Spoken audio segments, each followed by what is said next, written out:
আসসালামু আলাইকুম। স্বাগত জানাচ্ছি বিডি চ্যানেল 4 রাতের সংবাদে। সাথে আছে আমি লৌরা চৌধুরী। শুরুতে আলমগীর হোসেন সিটি সংবাদ শিরোনাম।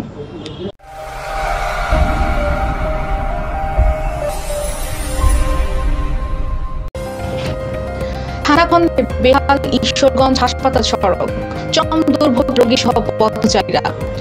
ভিড়ে মানুষের দোরগোড়ায় নান্দাইয়ের ইউএনও শারমিনা সাত্তার। হোসেনপুর নিখোঁজের 2 ঘন্টা পর পুকুর থেকে শিশুর লাশ উদ্ধার। ভারতের উত্তর পূর্বাঞ্চল বন্যা পরিস্থিতির অবনতি। আহমেদাবাদের নরেন্দ্র স্টেডিয়াম আইপিএল এর ফাইনাল। শুনছিলেন আলমগীর হোসেন সিটি সংবাদ শিরোনাম। এবার ম্যাপেল ইন্টারন্যাশনাল স্কুল বিস্তারিত।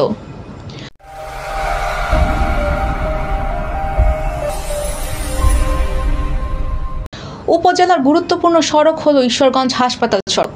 চিকিৎসা সেবা নিতে এই সড়ক দিয়ে উপজেলার 11টি ইউনিয়ন ও একটি পৌরসভার হাজার হাজার মানুষ ও যানবাহন চলাচল করে থাকে।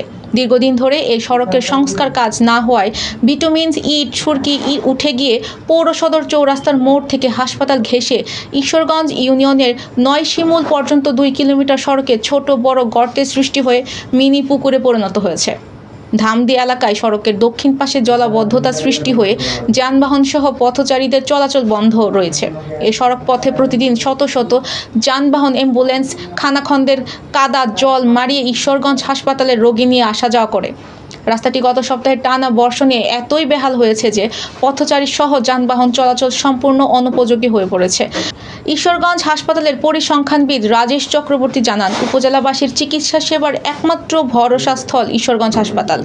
এখানে চিকিৎসা নিতে ঈশ্বরগঞ্জ ছাড়াও পার্শ্ববর্তী গৌরীপুর, নান্দাইল ও কেন্দ্র উপজেলা থেকে রোগীরা এই সড়কে প্রবেশ করেই পড়েন চরম দুর্ভোগে। ময়মনসিংহের নান্দাইলে পবিত্র ঈদুল আজহাকে সামনে রেখে চাল নিয়ে অসহায় দুস্থ ও ছিন্নমূল মানুষের দোরগোড়ায় পৌঁছে দিচ্ছেন ইউএনও শারমিনা সাত্তার। জনপ্রতি 10 কেজি চালের প্যাকেট নিয়ে গাড়িতে করে অসহায় সুবিধাবঞ্চিত মানুষের খোঁজে তা বিতরণ করছেন।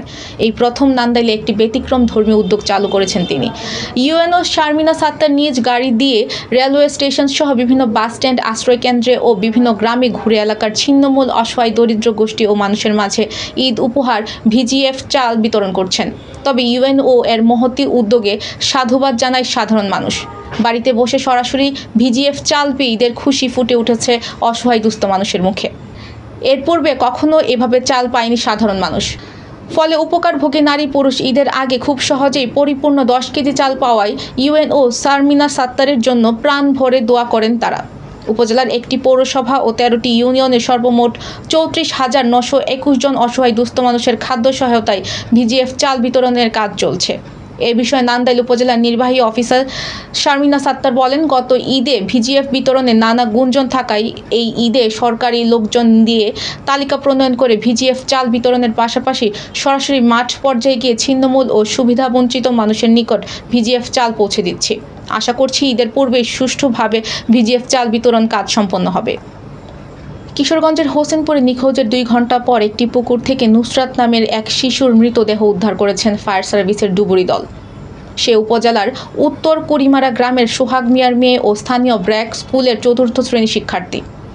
জানা গেছে, আজ দুপুর 3টার দিকে উপজেলার শাহেদল ইউনিয়নের ঠাডারকান্দা বাজার সংলগ্ন সুয়েজ খানের ফিশারি থেকে মাছ ধরতে গিয়ে পানিতে তলিয়ে যান নুসরাত। তাৎক্ষণিক স্থানীয়রা অনেক খোঁজাখুঁজির করে নুসরাতের কোনো সন্ধান পায়নি। পরে ফায়ার সার্ভিসের ডুবুরি দল 2 ঘন্টা খোঁজাখুঁজির পর বিকেল 5টার দিকে শিশু নুসরাতের নিথর দেহ উদ্ধার করেন। হোসেনপুর থানার ভারপ্রাপ্ত কর্মকর্তা মারুফ হোসেন ঘটনার সত্যতা নিশ্চিত করে বলেন, এ বিষয়ে পরবর্তী আইনানুগ প্রক্রিয়া চলমান। এবার জীবনদীপ হেলথ সেন্টার আন্তর্জাতিক খবর।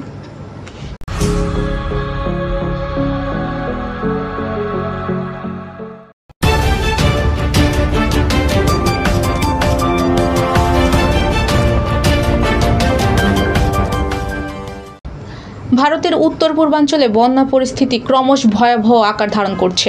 এরই মধ্যে 36 জনের মৃত্যুর খবর নিশ্চিত করেছেন স্থানীয় গণমাধ্যম। সবচেয়ে বেশি ক্ষয়ক্ষতির খবর মিলেছে সিকিম ও আসামে। চলমান বৃষ্টিপাতের ফলে উত্তর পূর্ব ভারতের রাজ্যে বন্যা পরিস্থিতি দিন অবনতি হচ্ছে। প্রবল বন্যার ভারী ধসে ভেঙে পড়ছে পর্যটন ব্যবস্থা। বহু পর্যটক আটকা পড়ছেন। হতাহত হওয়ার ও খবর মিলছে। ভূমিধসে বেশ কয়েকজন উদ্ধারকর্মীও প্রাণ হারিয়েছে বলে জানা গেছে। খেলার খবর।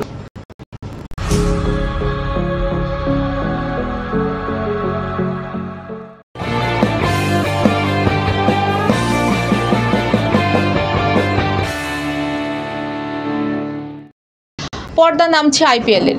ঘটনাবহুল এবারের আসরের ফাইনালের মুখোমুখি হচ্ছে রয়্যাল চ্যালেঞ্জার্স বেঙ্গালুরু ও পাঞ্জাব কিংস। এ নিয়ে চতুর্থবার ফাইনাল খেললেও একবার শিরোপা গড়ে তুলতে পারেনি বেঙ্গালুরু। ওদিকে এটা পাঞ্জাবের দ্বিতীয় ফাইনাল, অর্থাৎ এবারের আসরে নতুন চ্যাম্পিয়ন পাচ্ছে আইপিএল। আজ আহমেদাবাদের নরেন্দ্র মোদী স্টেডিয়ামে গড়াচ্ছে আইপিএল এর এবারের আসরের ফাইনাল। আগের 3 ফাইনালে না পারলেও এবার শিরোপা ঘরে তুলতে চায় বেঙ্গালুরু। এই 3 ফাইনালেই বেঙ্গালুরুর হয়ে খেলছেন বিরাট কোহলি। দলের সবচেয়ে বড় তারকার ক্যারিয়ারের এই অপূর্ণতা বোঝাতে চান সতীর্থরা। অন্যদিকে পাঞ্জাবের অধিনায়ক শ্রেয়াস আয়াসের সামনে সুযোগ 2 মৌসুম দলকে চ্যাম্পিয়ন বানানোর। এই ছবি রাতের সংবাদ আমন্ত্রণ আজকের মতো এখানেই বিদায় নিচ্ছি। সবাই ভালো থাকবেন, সুস্থ থাকবেন এবং নিত্য নতুন সংবাদ TV channel for Facebook page ও ইউটিউব চ্যানেলের সাথেই থাকুন। আল্লাহ হাফেজ, শুভরাত্রি।